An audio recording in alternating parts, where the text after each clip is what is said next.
Pete Fromm, nous vous retrouvons à la Galerne. Merci d'être là pour présenter La vie en chantier, paru aux éditions Gallmeister.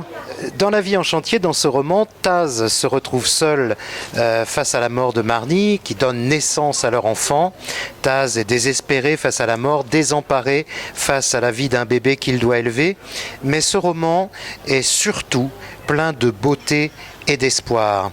Pete Fromm, l'essentiel est-il toujours de se relever d'une épreuve? Yes, it's definitely the most important thing in the novel. But, oui, c'est certainement la chose la plus importante qui ressort de ce roman, mais je pense qu'en fait l'espoir apparaît qu'en contraste par rapport à quelque chose de très noir. Donc en fait pour ressentir cet espoir, il faut d'abord vivre quelque chose de très difficile, et c'est ce qui arrive à Taz en fait, qui avant d'arriver à reconstruire sa vie, eh bien il va plonger dans toute la noirceur de l'existence.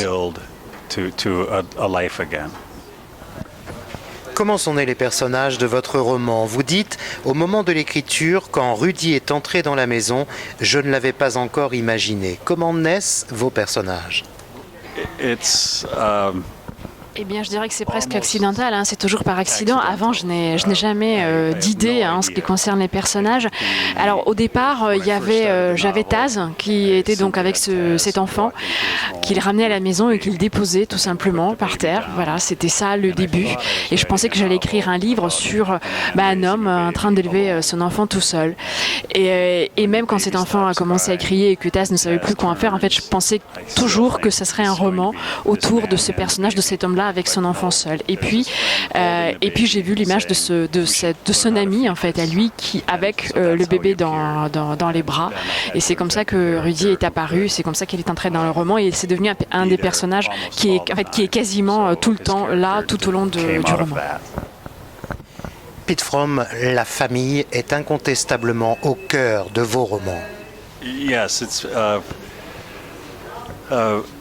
un auteur américain m'a dit à un moment donné que, en lisant mes livres, il s'est rendu compte que la famille, en fait, c'était vraiment le sujet clé, en fait, vraiment le sujet, le centre du roman, d'un bon roman. Et effectivement, je pense que la famille, c'est tout ce qu'il faut, en fait, pour écrire un bon livre, parce que dans la famille, il y a tout. Il y a de l'amour, il y a de la joie, il y a des conflits, il y a des désaccords. Voilà, donc c'est effectivement un sujet plein.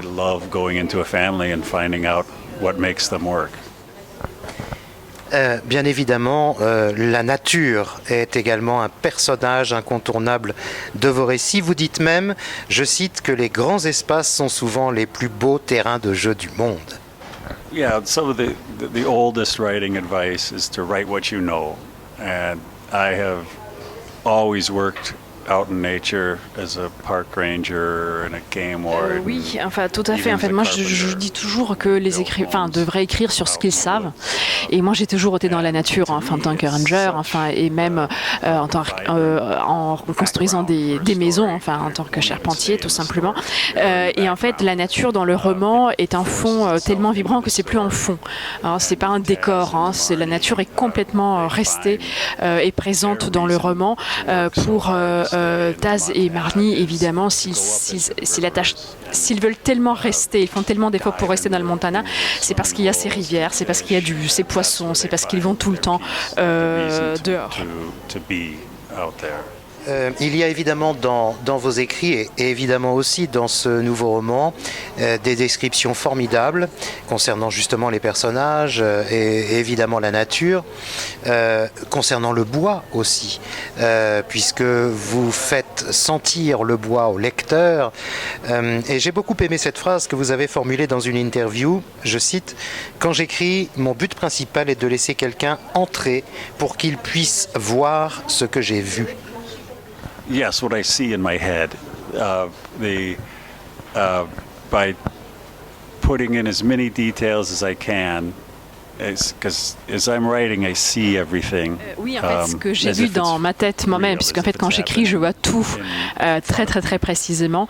So Et donc, I try j'essaie to de put in mettre all le the maximum de details so détails that picture pour go que from my l'image head to passe the de ma page tête sur la to the page readers. et ensuite, en fait, They'll au see lecteur what qui I'm voit seeing. par lui-même le These monde que people moi do j'ai whatever vu. they're doing, Et c'est pour ça qu'en fait, il y a autant de détails, de précision, même dans le travail sur le bois de Taz, hein, pour que le lecteur puisse sentir, voir, en fait, sentir le bois coupé, et en fait, pour se rendre compte à quel point il veut voilà, enfin, rendre ce lieu vivant. To make this place come alive for the reader.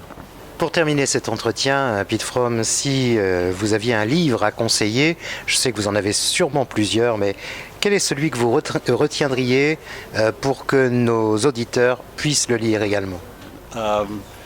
There's a Tasmanian writer, Richard Flanagan, who won the Booker Prize several years ago for a phenomenal book.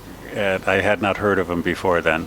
So I went to see what oui, else donc he'd alors written. l'écrivain And he's about the same age australien as I am. Richard Flanagan, And so I saw his qui a first gagné book, le All Booker Set There. Prize il y a quelques It's called années et dont je n'avais jamais Death entendu parler auparavant. Et en fait, quand je l'ai connu, en fait, j'ai décidé de lire ce qu'il avait écrit auparavant. Et donc, c'est son premier livre qui s'appelle À contre-courant en français, qui est un livre absolument formidable où il est question de voyage. Enfin, il y a tout ce que j'aime. Hein. Il est question de voyage, il est question de la forêt vierge, de la Tasmanie. C'est un livre très visionnaire, en fait, où il y a vraiment tous les éléments pour qu'on ressente la vie des gens dans cet endroit-là. It's a spectacular novel. Thanks very much, Pete Fromm. Merci beaucoup. Thanks a lot.